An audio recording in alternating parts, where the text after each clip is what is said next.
네, 그럼 이번에는 과학기상팀 김진두 기자와 함께 울산 해역 지진과 관련해서 자세한 내용 알아보겠습니다. 네, 안녕하세요. 안녕하십니까. 네, 이번 지진 규모 5.0입니다. 과거 사례와 좀 비교를 해볼까요? 어느 정도 규모라고 볼 수 있을까요? 1978년도에 우리나라에서 처음으로 이제 전국적인 지진 관측망이 완성됐습니다. 그래서 그때부터 공식적인 기록으로 잡습니다. 네. 1978년 이후에 역대 가장 큰 지진, 국내 지진이 아니라 한반도 전체의 지진을 따지는 겁니다. 그러면 아까 강희정 기자가 말씀을 드렸듯이 규모 5.3이 가장 큰 지진이었고요. 네. 그 이에 5.2의 지진이 두 차례 정도가 있었습니다. 그래서 공동 2위를 하고 있고 네. 5.1의 지진이 2년 전이죠. 2014년에 서경렬비도 정도, 서해 그 서산 먼 바다 쪽에 있는 그 섬입니다. 네. 그 지역에서 규모 5.1의 지진이 있었고요. 이번이 5.0의 지진이 나타난 겁니다. 네, 이번 지진이 규모 5.0이고 그런데 진도는 지역에 따라 좀 다르게 지금 나타나고 있는데요. 규모와 진도를 네. 좀 구별을 해야 됩니다. 규모는 그 지진이 일어날 때 나타나는 에너지의 총량을 규모라고 부릅니다. 이번 네. 지진이 규모 5.0이었고 평안북도에서라는 건 5.3이었고요.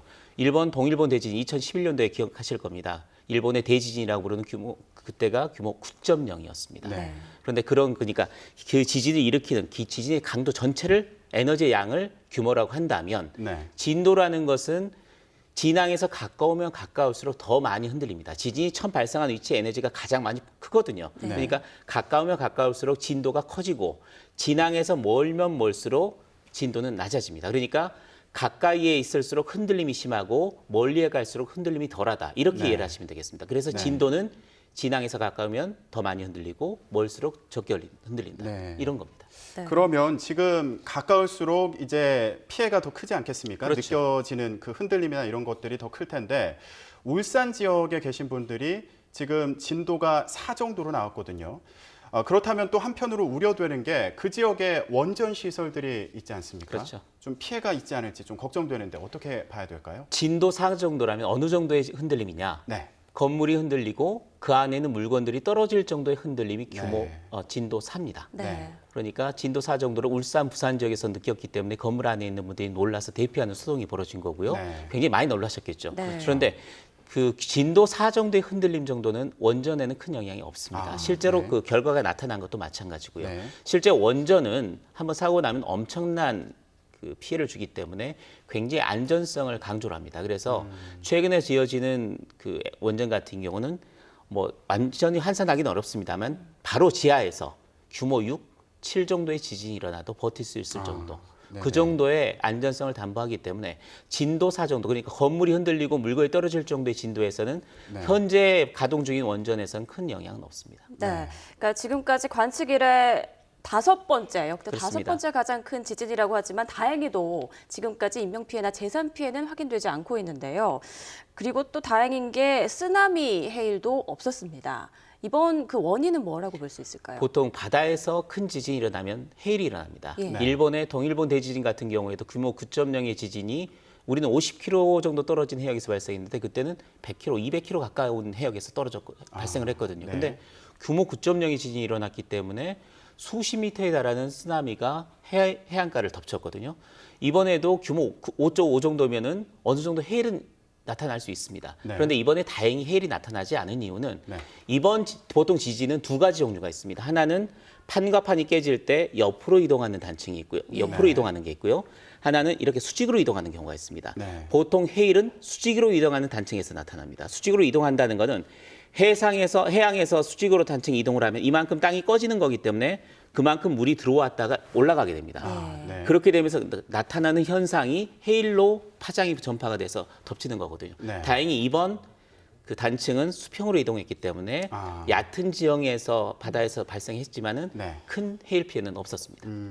그렇다면 지금 설명하시는 걸 들어보니까 이 지진이라는 게 지금 지각판의 변동으로 인해서 일어나는 거 아닙니까? 그렇습니다. 그러면 지금 지진이 일어난 곳도 그런 지각판의 변동이 원래 있는 지역이라고 아무래도 봐야 되는 규모 건가요? 5 정도의 지진이 일어나려면 단층대가 존재를 해야 됩니다. 단층이 네. 있어야 되고 그게 크든 작든 단층이 있어야지만 지진이 발생한다. 그러니까 단층이라는 건 땅이 깨지기 딱 좋은 위치 그런 형태를 가지고 있는 걸 단층이라고 하거든요. 네. 네, 단층이 있어야 지진이 발생했는데 규모 5 정도의 단층은 상당히 큰 규모의 단층대가 존재하는 곳에서 발생을 합니다. 네. 그런데 이번 이 원인이 됐던 단층대 중에서 일부 전문가는 이 스시마섬, 일본 스시마에서 동해까지 길게 뻗어 있는 수백 킬로에서 어떤 전문가들은 1000킬로 정도까지도 굉장히 대규모 단층을 이야기하는데 네. 스시마 고토 단층대라는 게 존재합니다. 네. 그 부분에서 발생을 했다라고 이야기를 하고 있습니다. 네, 지금 화면상으로 나가고 네, 있는데요. 지금 나오고 있죠. 예. 스시마 쪽에서 일본 동해 쪽으로 길게 뻗어 있는 걸 스시마 고토 단층이라고 하는데 네. 그 활처럼 휘어져 있는 부분들이 울산 쪽이 좀 가깝지 않습니까? 아, 네. 이 부분에서 지진이 일어났고 네.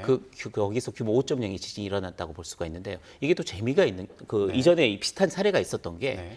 2012년도에 비슷한 지점입니다. 울산 동쪽 해역에서 한 30에서 50km 정도 되는 해역에서 규모 2.4에서 3.2 정도의 지진이 2012년 2월 달이었는데요. 네. 8일 동안에 4차례나 일어났습니다. 아, 네네. 비슷한 위치입니다. 아. 그래서 근데 그때는 전문가들이 어떻게 분석을 했냐면 동일본 대지진의 여파가 우리나라에 미쳤고요. 또 그 전에 스시마 고토 단층대에도 영향을 주면서 우리나라 그 지점에서 뭔가 좀 터지면서 네. 4차례 정도 지진이 잇따라 발생했다. 이렇게 봤었는데 네. 네. 그때보다는 조금 비슷한 위치에서 그때보다는 조금 더 강한 지진이 규모 5.0의 지진이 이번에 일어난 것으로 볼 수가 있습니다. 아, 그러면 앞으로 이 울산 동부 해역 쪽에서 조금 더 강한 지진이 또 일어날 가능성도 있는 건가요?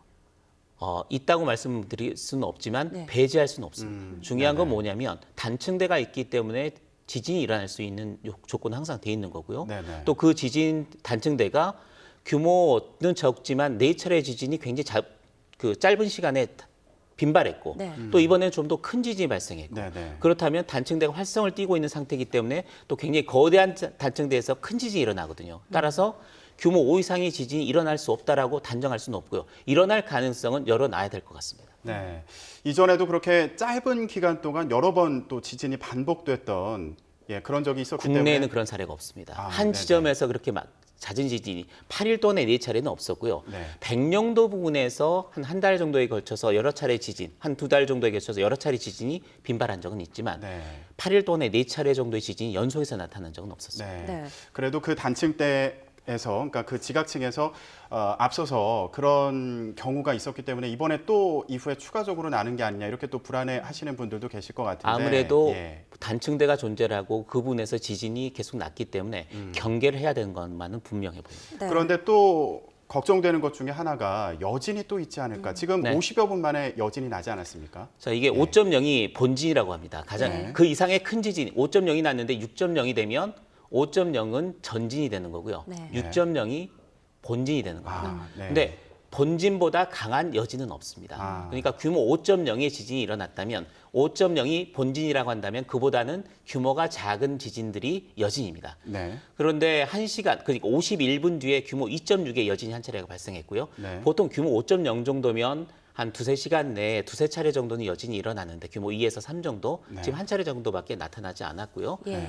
또 내일 2, 3일 정도 여진이 나타날 가능성이 있습니다만은 이번 사례는 좀 특이하게 굉장히 여진이 좀 적게 네. 나타난 그런 현상으로 보여집니다. 네. 네. 지금까지 시청하는 시청자분들 중에는 추가 여진이 발생하지 않을까 싶어서 불안한 마음에 보고 계신 분들도 있을 텐데. 규모 5.0의 지진보다 확실히 적습니다. 예. 여진이라면 그보다는 강할 수는 없고요.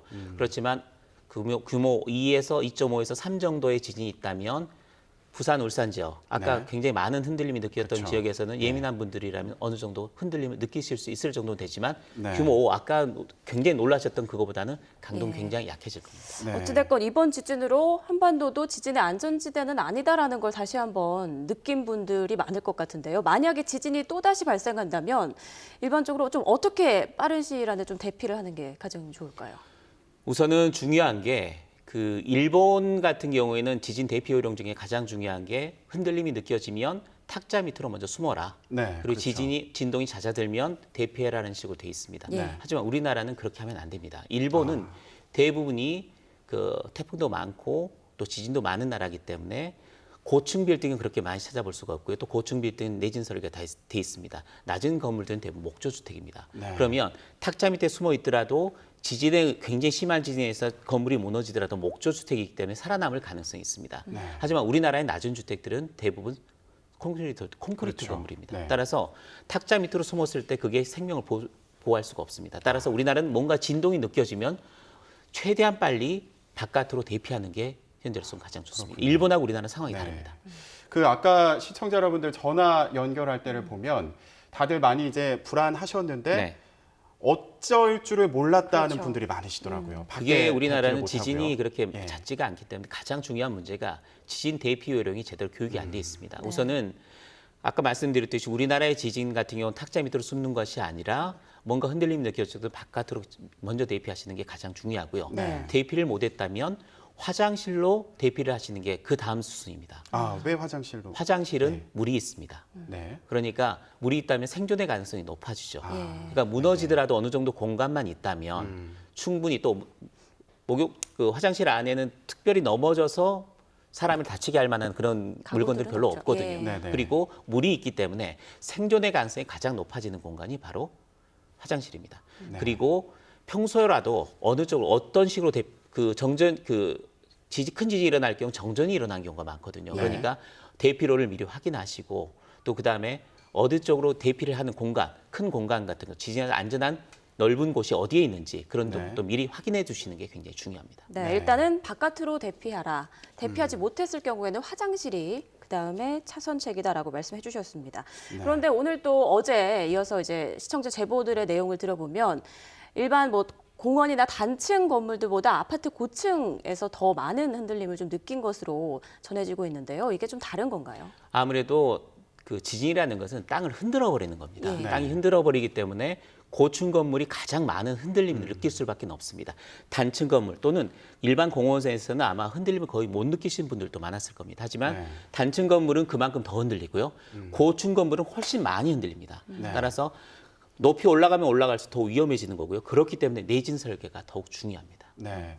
그 우리나라 건물들 같은 경우에 내진 설계가 제대로 돼 있는지 또 점검을 제대로 하고 있는지 이런 부분도 많이 궁금하거든요. 보통 1980년대 이전에는 지진에 대해서 우리가 그 경각심이 없었기 때문에 예. 그 네. 이전에 지어진 건물들 같은 경우에는 내진 설계가 그렇게 잘 되지가 않습니다. 네. 하지만 어느 정도 우리나라가 지진의 안전지대가 아니라는 그 인식이 확산되면서 고층 건물이나 또는 다중복합시설 네. 같은 경우는 규모 6 정도의 지진에 대한 내진 설계는 지금 하고 있는 것으로 지금 법적으로도 그렇게 돼 있고요. 예. 그런 식으로 지금 진행이 되고 있습니다. 네. 네. 하지만 안심할 수는 없는 게 워낙 이전에 지어진 건물들도 많고요. 그렇죠. 특히 그 다중 이용 시설들 같은 경우도 그렇고요. 또는 그 일반 아파트가 아니라 뭐 빌라나 네. 이런 쪽 같은 경우는 아무래도 내진 설계가 취약합니다. 그렇기 네. 때문에 그런 부분에서는 안전 점검 같은 것도 굉장히 강조를 하고 이후에 내진 설계도 좀 강화를 하는 그런 방법으로 뭔가 우리나라 지진에 대한 대비를 좀 서둘러야 할 것 같습니다. 네. 네. 조금 전 자막으로도 나갔습니다만 한반도에서 올해 들어서 30여 차례 지진이 네. 발생했다라고 나와 있는데요. 지금 지진이 잦아지는 추세인가요? 어떻습니까? 그 보통 우리가 이제 기계로 관측을 하기 시작하면서 어느 정도 좀 늘었습니다. 그래서 네. 그 기계식 관측이 일어난 이후에 자동 관측이 일어난 이후에 좀 늘었다라고 됐었는데 2011년도 일본 동일본地震이 일어난 이후에는 한 2, 3년 정도는 굉장히 많이 늘었습니다. 한 이전에 30차례가 발생했다면 50차례 정도로 늘어나는 형태였었는데 네. 그 뒤에는 연간 한 40차례에서 50차례 정도로 어느 정도 일정한 수준을 유지하는 수준으로 좀 내려와 있는 상태입니다. 네. 그런데 지금 횟수에 대해서도 이제 여쭤봤는데 규모적인 면에서도 네. 많이 궁금하거든요. 네. 오늘 그러니까 어제죠. 어제 일어난 지진 같은 경우에는 그렇게 자주 일어나지 않는 대규모라고 봐야 되는 거죠. 그 정도의 그렇죠, 또 아니면 더 큰 규모의 지진이 일어날 가능성이 있을까요? 어떻게 보십니까? 78년도부터 2016년까지 일어난 지진 가운데 5위입니다. 네. 네. 가장 큰 지진도 5.3입니다. 그러면 규모 5.0이라는 거는 우리나라에서는 강진입니다. 쉽게 일어나는 지진이 아니고요. 네. 규모 5.0의 지진을 기상청에서는 6년 만에 한 차례 정도 있을까 말까 한 지진이라고 이야기를 합니다. 네. 네. 그 정도로 굉장히 강한 지진이 이번에 나타난 거고요. 네. 다행인 게 그나마 다행이었던 거는 내륙에서 발생하지 않았다. 내륙에서 발생했으면 훨씬 많은 진동과 어느 정도의 피해가 날 수도 있었습니다. 네. 하지만 해양에서 발생을 했고 또 다행히 수평으로 이동하면서 해일도 발생하지 않았고 흔들림으로 인해서 큰 그 시민들이 많이 놀랐고 네. 또 그런 부분에서 신고도 많았지만 네. 내륙에서 발생하지 않았다는 게 그래도 다행으로 좀 보여집니다. 네. 네. 이번에 지진이 발생한 울산도 그렇고 이제 지진이 발생하는 지역은 우리나라에서 특정 좀 지역이 있는 것 같은데요. 다발 지역이라고 하면 어딜 꼽을 수 최근 있을까요? 들어서 지진이 일정한 지역에 좀 많이 나타난 경우가 있는데요. 우선 대표적으로 들 수 있는 게 백령도 부근입니다. 아, 백령도 부근에서는 굉장히 강한 지진이 잇따라 발생하기도 했었고요. 이전에 규모 5.1의 지진이 2014년도에 나타난 경렬비도 근처에 있는 서해상 쪽으로도 계속해서 강한 지진이 자주 발생하고 네. 있고요. 제주도 부근에서도 지진이 자주 발생하는 지역도 있습니다. 또 방금 이번에 지진이 일어났던 울산 지역도 네. 그렇고요. 내륙도 있는데요. 내륙에서는 속리산 부근을 포함해서 삼각벨트 정도 지역, 네. 반경 100km 정도 지역 내에서 네. 규모 4에서 5 정도의 지진이 자주 빈발하고 있는 그런 지역이라고 볼 수가 있습니다. 그럼 과거 사례를 봤을 때 그 도심 지역에서 아니면 인구가 밀집한 뭐 그런 거주 지역이라든가 이런 곳에서 좀 피해가 있는 지진이 일어났던 적도 있었나요? 그게 가장 큰 문제입니다. 지금 네. 도시화가 집중돼 있는 상태에서 만일에 수도권 쪽에서 큰 지진이 일어난다고 하면 네. 그 피해는 상당할 걸로 보여줄 수밖에 없는데요. 네.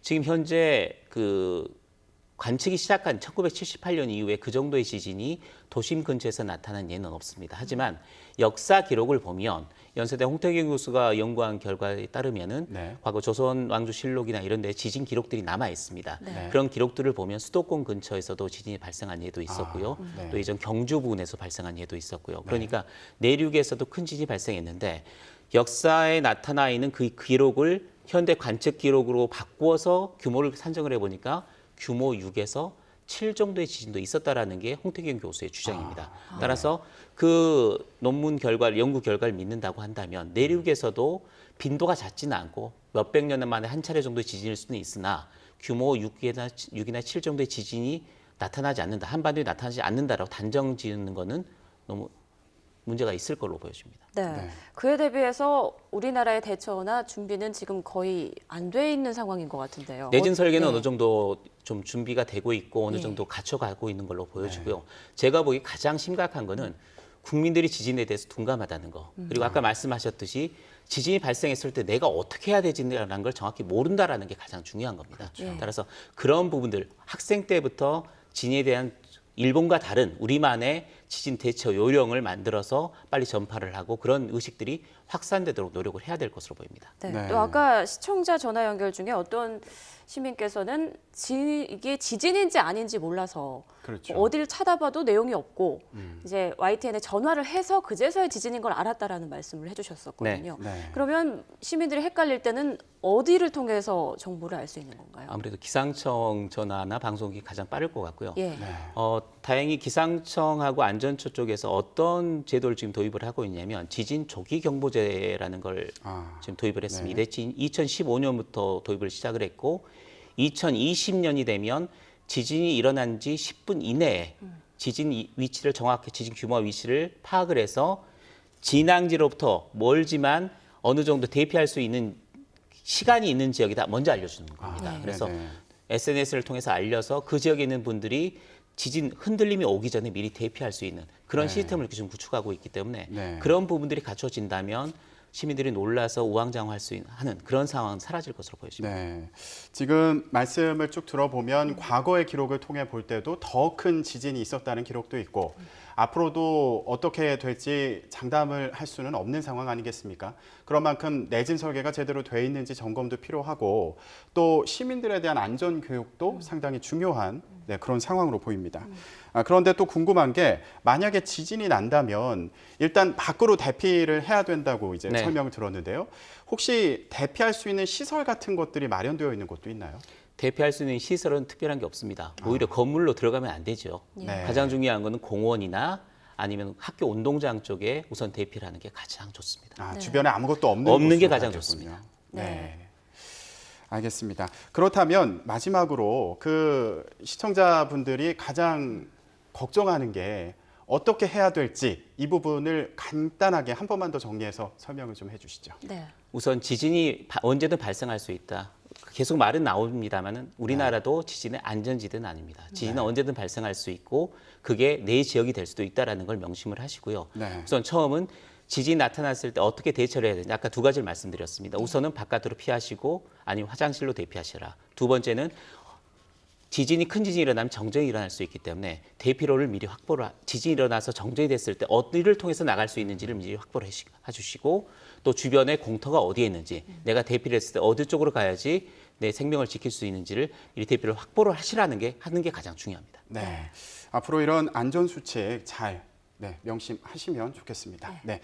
지금까지 과학기상팀의 김진두 기자와 함께 지진 소식 알아봤습니다. 네, 말씀 감사합니다. 고맙습니다.